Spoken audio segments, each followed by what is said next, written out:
We're here with Alex Lidell, who was a YA author that also debuted with me in 2013. So we have been at this for almost a decade now. So Mhm. Alex had a very interesting career in that she first came into publishing after winning an Amazon novel contest. So if you could talk about that for a second, I think that's really interesting.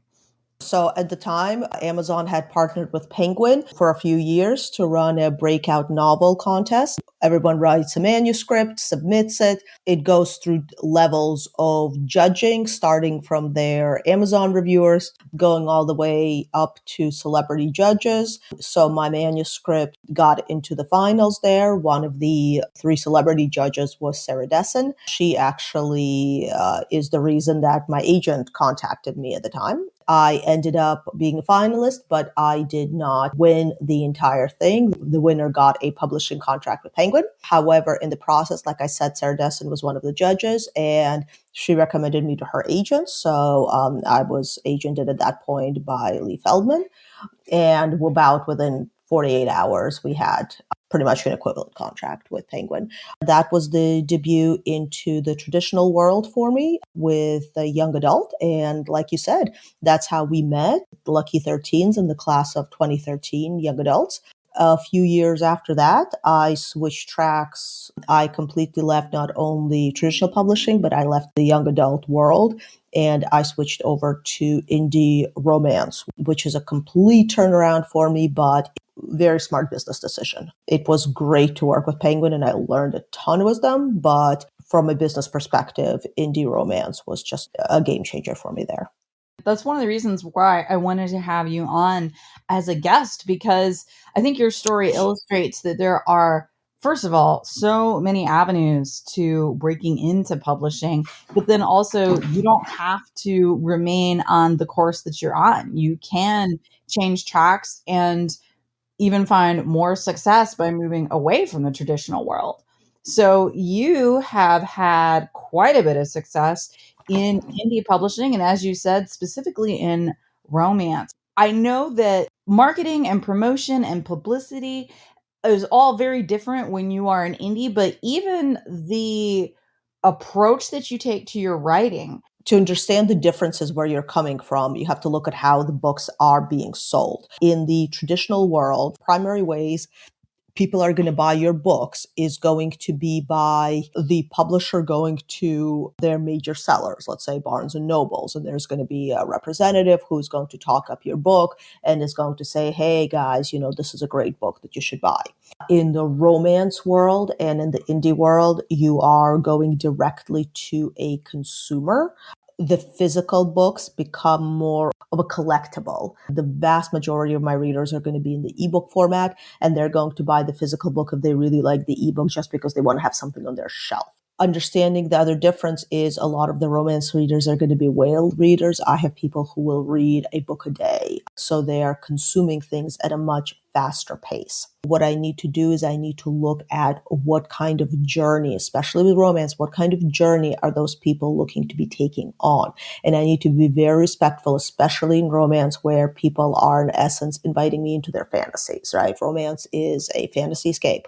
Romance is primarily an emotional journey your readers are trusting you with, and it's a vulnerable journey for them. What kind of journey are your readers looking for? And you need to do a lot of research in terms of what is that journey and then how to communicate that, not just how to write that journey, but how to communicate that your book is about that journey to the readers. Now, again, that's very different from traditional publishing where all that is taken care of by a completely different department. They bought your book because the type of journey you're telling is the one they want. They have an editor who's going to make sure you stick to the type of story that they want to be telling. There is a marketing and a cover design department that's going to decide what book is going to sell best to who? To the Barnes and Nobles buyers who are looking at oftentimes third-party purchasers, right? Whereas in the indie world, you have to look at what is currently signaling to them about a certain type of journey because it is very important to match the right book with the right romance reader. and the right romance reader at the time. There's a lot of research into that, and that is a very shifting market. It moves a lot faster. Traditional world, books had to be ready a year before they ever went out. Mm-hmm. In the indie world, I don't know that the cover that's good now is going to be a sellable cover in a year.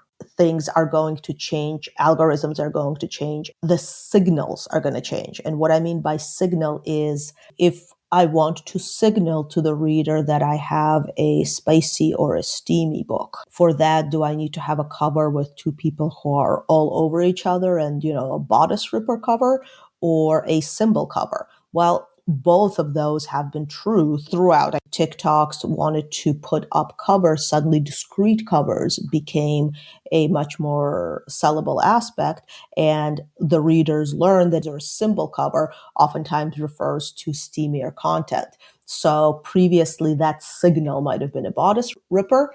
Currently, that signal becomes more of a symbol cover, especially with Amazon changing what they allow and what they allow you to advertise. Bodice ripper, you're not going to be able to advertise a lot of times in Facebook and Amazon because they're going to consider that sexual content. Previously, you could advertise it. Now you couldn't. You got to switch the cover.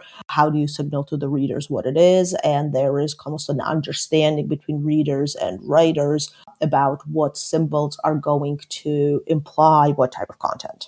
First of all, it sounds like a lot of work, obviously. There's so many moving parts. Everything is so fluid, and you have to be nimble. You've got to be on your toes. You've got to be ready to fluctuate with the market. But I also think that it opens up a lot of avenues for you because in the traditional world, as you know, you've kind of got a window to do well with a single title. And that window is typically 6 weeks of Mm-hmm. your release. And if you haven't had a major impact at least the first 3 or 4 months of your book releasing, then you're just going to be coasting on whatever little sales you can pick up from there. Barring, of course, winning any major awards or ending up on large lists, you have a small amount of time to really maximize your success for an individual title.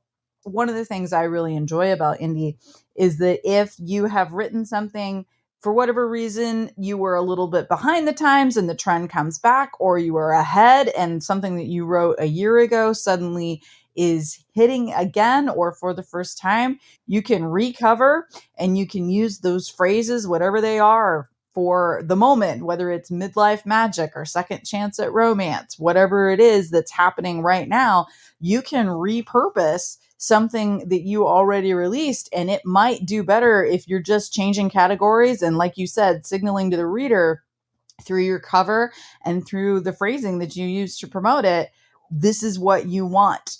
Absolutely. So, for example, I have a book where they're both gorgeous vampires and gorgeous fey wolf shifters, right? If vampires are hot, I could recover to make this book about you've got gorgeous vampires. And if there's a different preference on the market, I could take the exact same book and recover it more towards wolves and say, hey, gorgeous wolf shifters.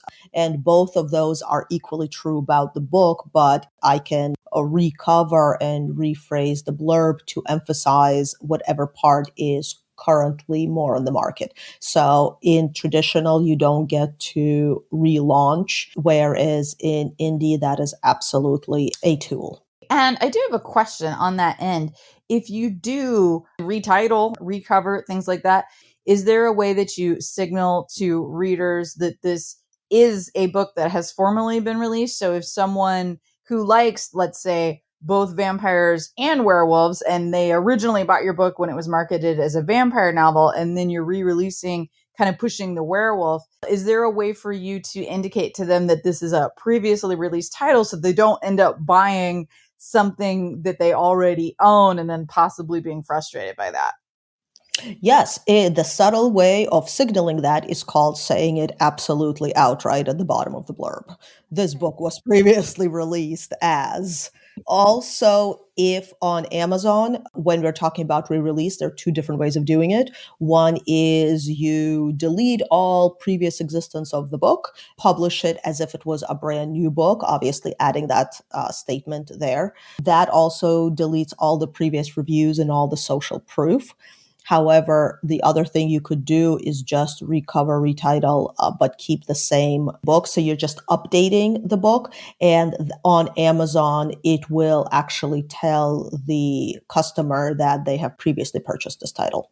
There's that little banner that says you purchased this on, and it shows you the date. Correct. And Yes. for ebooks, they're not going to let them buy the same ebook twice, even though it has a different cover now.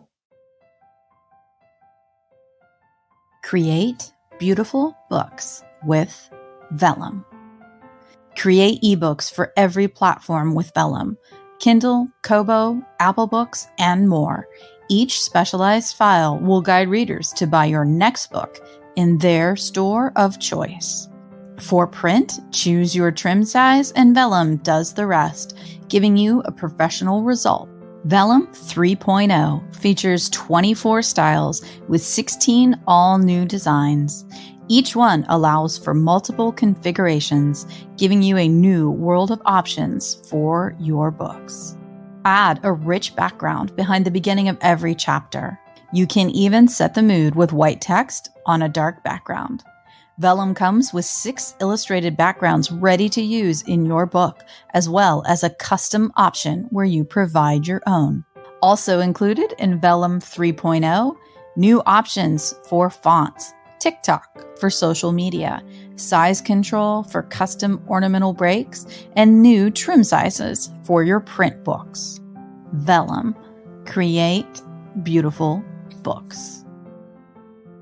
So when we're talking about covers, we talk about recovering and relaunching and all of those things, but the cover is such a key component in either world, whether you're trad or indie. But in the indie world specifically, the onus is on you. You have to make the decision about who you're going to hire, and you have to be able to distinguish what kind of style you want and know what's in right now. So talk to me a little bit about that process as an indie author, that very key component of your cover, and how you go about that process of getting your cover.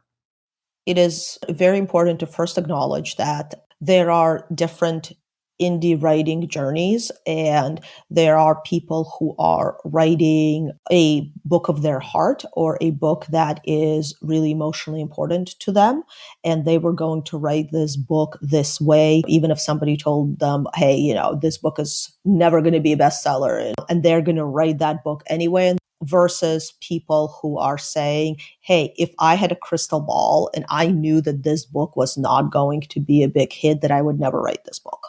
Both of those are very valid and very good journeys, but I need to separate that, because when we're talking about covers, it can be equally an emotional decision and a business decision. One thing that people run into is, do I need to like the cover? Does the cover need to truly represent my vision of what's in the book? If this is a book of your heart, then it might be very important to you that the cover is true to your vision of that book. The other is the purely business approach, in which case I would look at my comp titles and that are selling very well currently. And I would line up all those comp titles and I would say, all right, what is the current style of those covers? Are they symbol covers? Are they man chest covers? Are they girl in a poofy dress covers? And how do I create that look and feel? And then you're looking at the designers that are going to be able to create that look and feel for you. And how do you go about finding those designers? Do you have a lot of word of mouth where you're talking to other authors about who they use? That's a very, very good question. One thing to remember in the indie world, sometimes somebody being really expensive means they're really good, and sometimes it just means they're really expensive. There are a few different approaches. Established known companies or designers that are spread by word of mouth. So you look at a book that's like yours that is selling very well, and you look at who that designer was. It's a good idea to contact the author and say, hey, what is it like working with the designers? Some people are extremely talented on the artistic side. They may not be quite so responsible on the business side.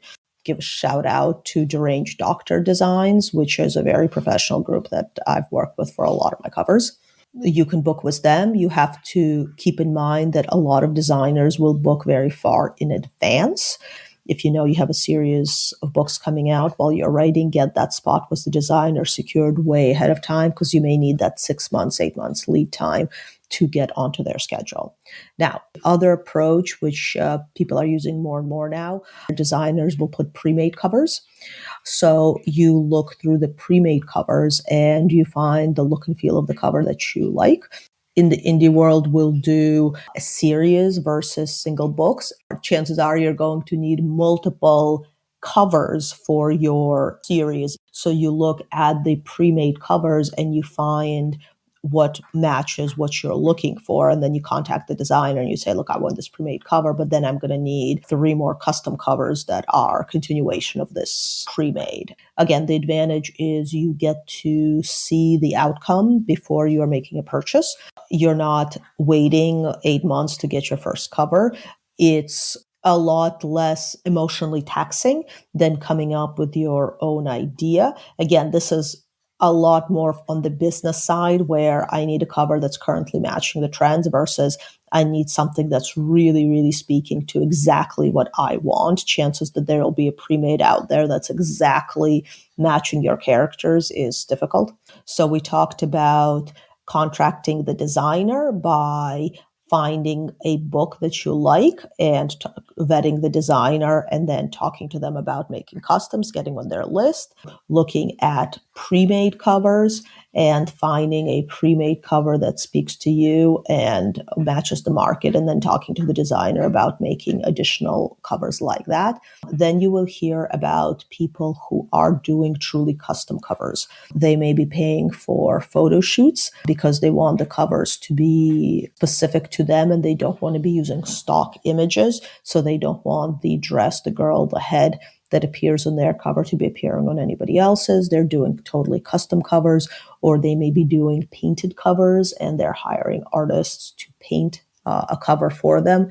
They're either doing it for their brand, where they want to be truly, truly unique, and they're finding that this is what their readers expect. They may be doing it for emotional reasons because they really want it to represent exactly what is in the book. So you may be looking at hiring a painter or somebody to do that for you.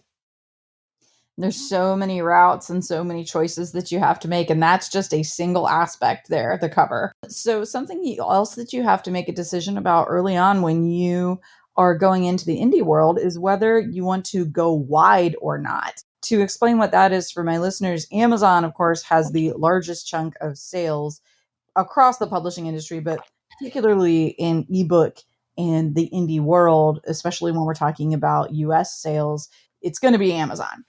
And Amazon has particular programs like Kindle Unlimited that you can enroll your books in. And when you do that, that book is available for free to the reader because they pay for basically like a membership fee to be a part of KU, but then you are paid according to how many pages they read. So they don't necessarily buy the book, they pay for as long as they want to keep reading it.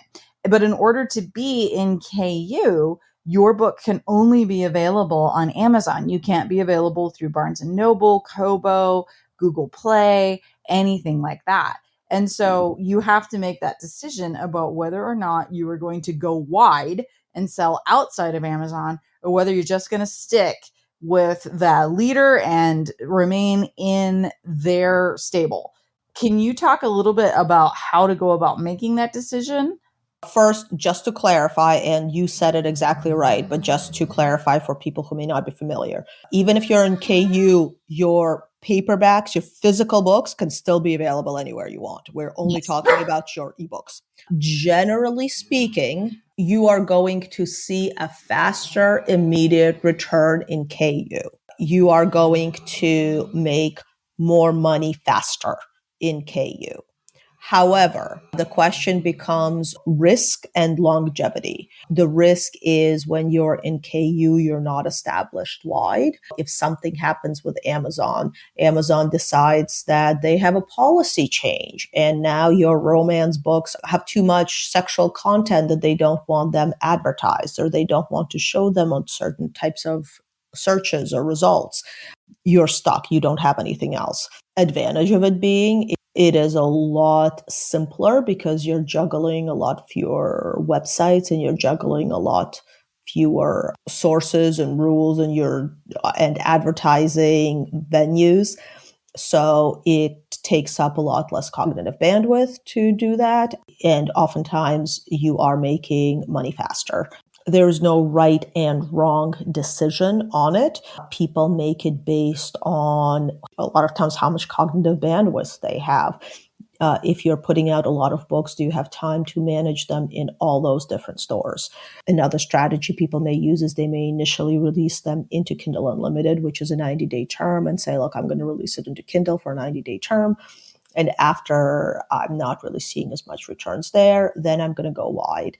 But every platform you work with is going to take a while to establish yourself as a known entity.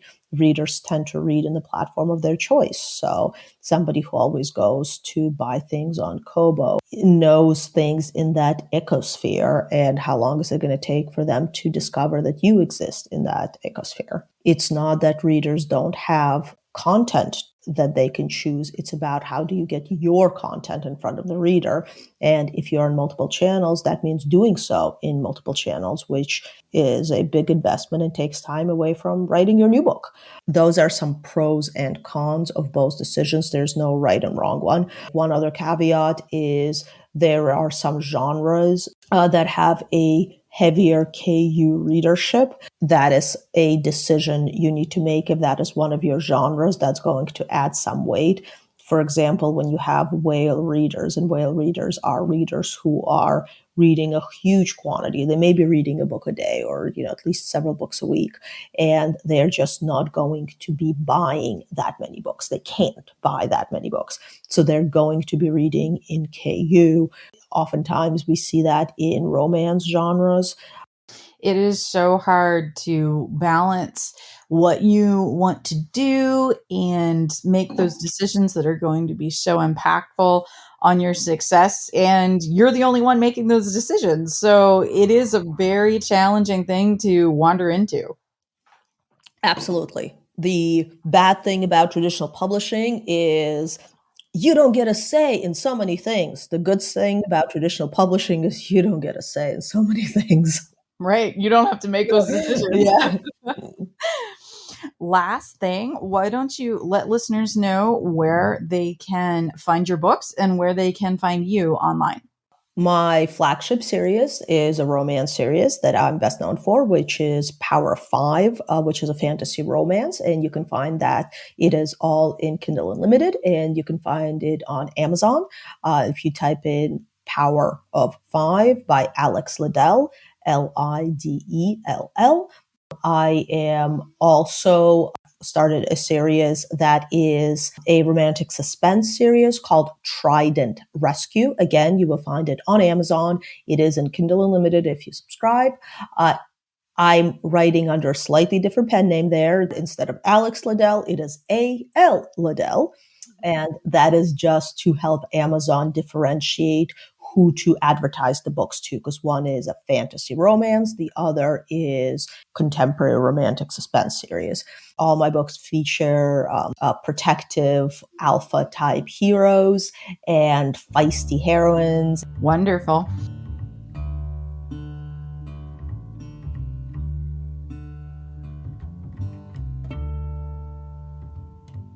Writer, Pants on Fire is produced by Mindy McGinnis.